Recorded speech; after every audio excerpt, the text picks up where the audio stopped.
Fourth भाग।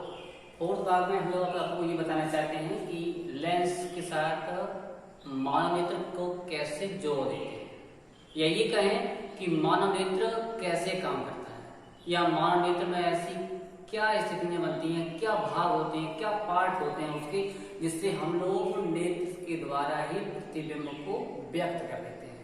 या ऐसा समझो, अभी तक बच्चों को पढ़ा रहे होंगे हम लोग, लेंस, दर्पण, अवर्तनांक वो माध्यम में रखा जाता होगा तो उसका माध्यम से अवर्तनांक निकल आता है। अब लेंस बताए थे दो प्रकार के होते हैं, मुख्यतः तीन प्रकार के होते हैं, पर हमारे मानव नेत्र में कौन सा लेंस होता है जो हम देख लेते हैं कि जो पास की वस्तुओं को देखने के लिए, दूर की वस्तुओं को देखने के लिए, छोटी वस्तुओं को देखने के लिए, बड़ी वस्तुओं को देखने के लिए। आज हम बच्चों बताएंगे कि नेत्र के बारे में।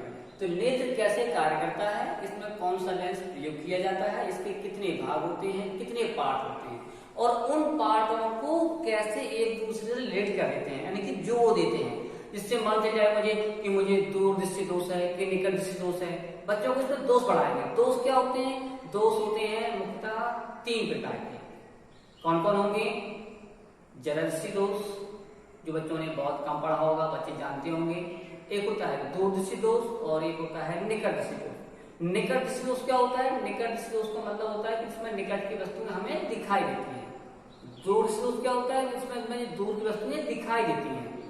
और एक स्थिति वैसी भी आती है जहां पर मुझे ना ही दूर की वस्तु दिखाई देती है और ना ही पास की वस्तु दिखाई देती है। तो ऐसी स्थिति को हम लोग कहते हैं जरा दृष्टि दोष।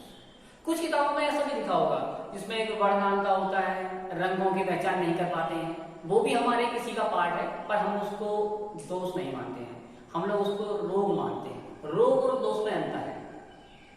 कैसे? दोष होते हैं वो फिक्स होते हैं, निश्चित होते हैं, उन्हें हम लोग दोष कहते हैं। और रोग बदल जाते हैं, स्थितियां बदलती हैं, रोग बदल जाते हैं। तो हम बच्चों को पहले पढ़ाएंगे कैसे? नेत्र के बारे में थोड़ा सा देख लेते हैं पहले। नेत्र होता क्या? मान लीजिएगा ये है नेत्र। नेत्र के कुछ पार्ट होंगे। पार्ट में क्या कहेंगे? हम मानेंगे कि इसमें एक पार्ट हो गया जिसमें हम लोग लेंस का प्रयोग करते हैं। ये कौन सा लेंस होगा उसके बारे में आगे बताएंगे। पार्ट देखिएगा, उसको भाग देखिएगा। फिर होती है इसकी एक दूसरे नंबर पर होती है कारणियां। कारणियां क्या कार्य करती है, कारणियां होती क्या है, हम आपको ये लेंस से बताएंगे। लेंस मतलब क्या? मानव नेत्र है। एक प्रकार का हमारा मानव नेत्र ना है, वो एक लेंस है, वो ही वस्तुओं को, दर्पण को बनाने का पूरा कार्य करता है। कारणियां हो गई। इसमें एक और पार्ट होता है पीज बिंदु। बच्चे देखते रहेंगे आगे हम लोग जितने बिंदु होगी, जितने भाग की बात करेंगे, ये सब हम आपको पार्ट और भी आगे बताने जा रहे हैं। क्या लिखा है? लेंस, कौन सा लेंस प्रयोग होता है नेत्र में। कारणियां का क्या कार्य है नेत्र में। पीज बिंदु कहां पर होता है नेत्र में, इसका क्या कार्य है। और इसके बाद आता है दृढ़पट। जैसे कि हिंदी में लिख समझ रहा हो, दृढ़ माना होता है कठोर और पटल माना होता है भाग। उसका कठोर भाग कौन सा होता है, तो हम आपको लेंस से बना के दिखाएंगे, आप लोग देखिएगा उसमें कठोर भाग क्या होता है। पीज बिंदु क्या होता है? पीज बिंदु उसे कहते हैं जो वस्तु और प्रतिबिंब के बीच एक सामंजस्य दूरी रखता है। लेंस से पढ़ाई होगी क्षमता एक माने चलिएगा कि वो पीज बिंदु का ही एक पार्ट है। इतने पार्ट है कि और भी पार्ट है, हम आपको एक एक करते रहेंगे। आप लोग इसको आने वाले वीडियो में देखिएगा कि हम कैसे इनको दोषों को दूर करने का प्रयोग भी बताएंगे, कैसे उसकी विधि बताएंगे। देखिए बच्चों, आप लोगों को एक फिगर दिख रहा होगा जिसमें एक लेंस बना हुआ है।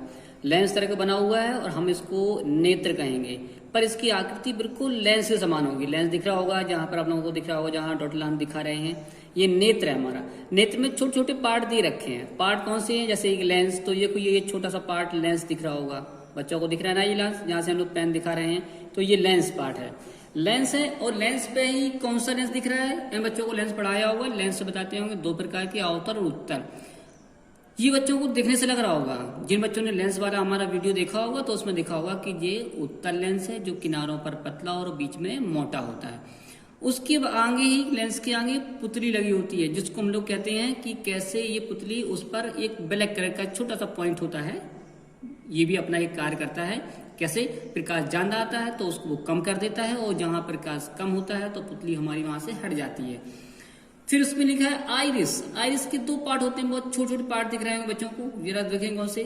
दिख रहा है दो पार्ट, ये देखिए एक इधर से और एक इधर है, ये आइरिस होता है। आइरिस क्या करता है, आइरिस जैसे कि हम अपनी वस्तुओं को खिसकाते हैं, विस्थापित करते हैं तो प्रतिबिंब की आकृति छोटी और बड़ी होती है। जैसे बच्चों को बताया होगा लेंस में कि अगर वस्तु को आगे लाते हैं या पीछे ले जाते हैं तो उसका एक बिहेवियर होता है कि छोटा हो रहा है, बड़ा हो रहा है, बस ऐसा ही आइरिस का कार्य करता है। ये विस्थापन का कार्य करता है। कार्निया, जैसे कि हमने बच्चों को बताया था एक पार्ट कार्निया होता है। ये कार्निया होती है, कार्निया छोटी बड़ी हो जाती है या ये काम करना बंद करती है तो हमारे रोग उत्पन्न हो जाते हैं, उन्हीं को हम लोग दोष कहते हैं। जो रोग होते हैं या जो दोष होते हैं उनको दूर करने की भी विधियां होती हैं। फिर एक और दिख रहा होगा, उसके आगे लिख रहा है नीलम स्नायु, फिर लिखा है पश्चविकार, और यहाँ देखिए लिखा है क्षेत्र पटल या कहेंगे सूत पटल। सूत पटल क्या होता है, हमारी आंख की जो आवरण होते हैं, आवरण उसे कहते हैं जो हमारे लेंस को ढके रखती है। ढकने का मतलब क्या है, ढकने का मतलब ये है कि वो हमारे धूल कण या ज्यादा या अधिक प्रकाश आने से हमारी आंख को रोकती है या उसको इसकी रक्षा करती है।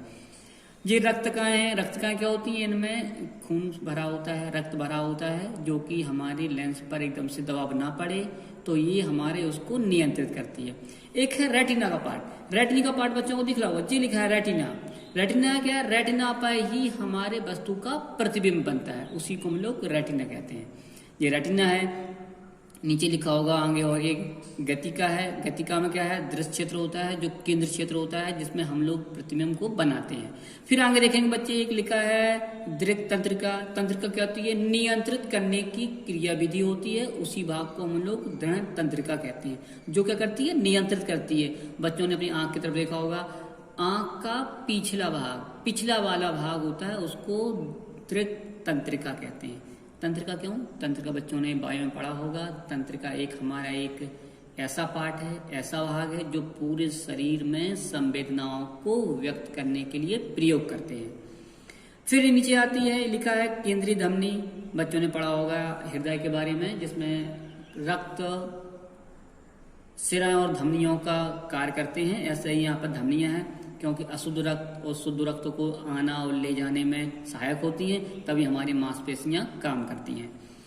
अंधबिंदु लिखा है। अंधबिंदु कैसे कहते हैं, जब अंधबिंदु हमारा काला होने लगता है या छोटा हो जाता है या मांसपेशियों से दब जाता है तो हमें दूर की या पास की वस्तुओं में दिखाई देने में कठिनाई होने लगती है, उसको हम लोग अंधबिंदु कहते हैं।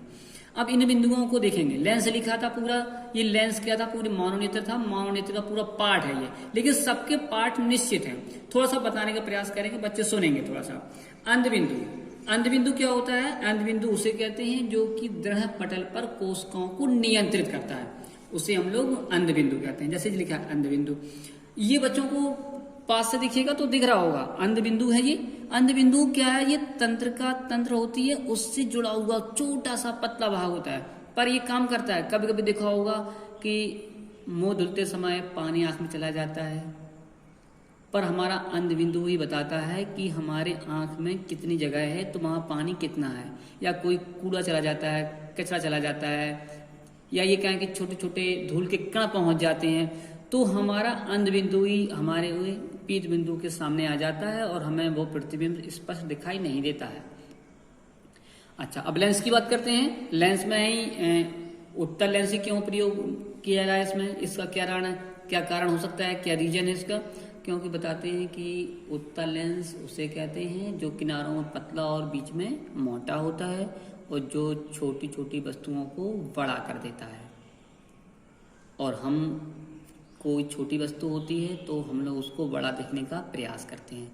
ऐसा सोचो कि अगर हमारे पास लेंस ये उत्तल लेंस ना होता, अवतल होता, तो इतना बड़ा कोई प्रतिबिंब हो या हाथी का चित्र है तो हमारी छोटी सी आंख पर ये बड़ा हाथी का प्रतिबिंब नहीं बन पाता।